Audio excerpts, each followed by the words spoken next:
இந்த கலசம் பார்க்குறது அங்கே பாருங்கள், பார்க்குறது சின்னதாக இருக்குது. ஆனால் சின்னது கிடையாது, மிகப்பெரியது.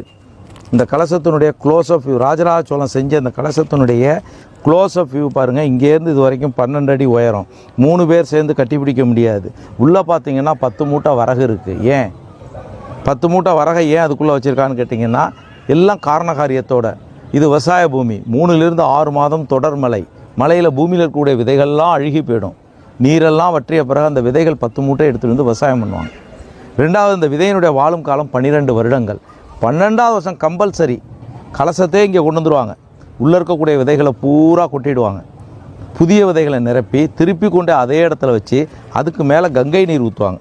பாருங்க, ஊற்றுறாங்க. இதுக்கு பேர் மகா கும்பாபிஷேகம். ஏன் 12 வருஷத்துக்கு ஒரு வாட்டி கொண்டாடப்படுதுன்னா, உள்ளே இருக்கக்கூடிய விதையினுடைய வாழும் காலம் 12 வருடங்கள்.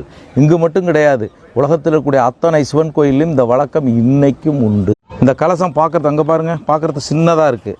ஆனால் சின்னது கிடையாது, மிகப்பெரியது. இந்த கலசத்தினுடைய close of view, Rajaraja Cholan செஞ்ச இந்த கலசத்தினுடைய க்ளோஸ் ஆஃப் வியூ பாருங்கள். இங்கேருந்து இது வரைக்கும் 12 அடி உயரம். 3 பேர் சேர்ந்து கட்டிப்பிடிக்க முடியாது. உள்ளே பார்த்தீங்கன்னா 10 மூட்டை வரகு இருக்குது. ஏன் 10 மூட்டை வரகை ஏன் அதுக்குள்ளே வச்சுருக்கான்னு கேட்டிங்கன்னா, எல்லாம் காரணகாரியத்தோட. இது விவசாய பூமி. 3லிருந்து 6 மாதம் தொடர் மழை. மழையில் பூமியில் இருக்கக்கூடிய விதைகள்லாம் அழுகி போயிடும். நீரெல்லாம் வற்றிய பிறகு அந்த விதைகள் 10 மூட்டை எடுத்துகிட்டு வந்து விவசாயம் பண்ணுவாங்க. ரெண்டாவது, இந்த விதையினுடைய வாழும் காலம் 12 வருடங்கள். 12வது வருஷம் கம்பல்சரி கலசத்தே இங்கே கொண்டு வந்துடுவாங்க. உள்ளே இருக்கக்கூடிய விதைகளை பூரா கொட்டிடுவாங்க. புதிய விதைகளை நிரப்பி திருப்பி கொண்டு அதே இடத்துல வச்சு அதுக்கு மேலே கங்கை நீர் ஊற்றுவாங்க. பாருங்க, ஊற்றுறாங்க. இதுக்கு பேர் மகா கும்பாபிஷேகம். ஏன் 12 வருஷத்துக்கு ஒரு வாட்டி கொண்டாடப்படுதுன்னா, உள்ளே இருக்கக்கூடிய விதையினுடைய வாழும் காலம் 12 வருடங்கள். இங்கு மட்டும் கிடையாது, உலகத்தில் இருக்கக்கூடிய அத்தனை சிவன் கோயிலும் இந்த வழக்கம் இன்னைக்கும் உண்டு.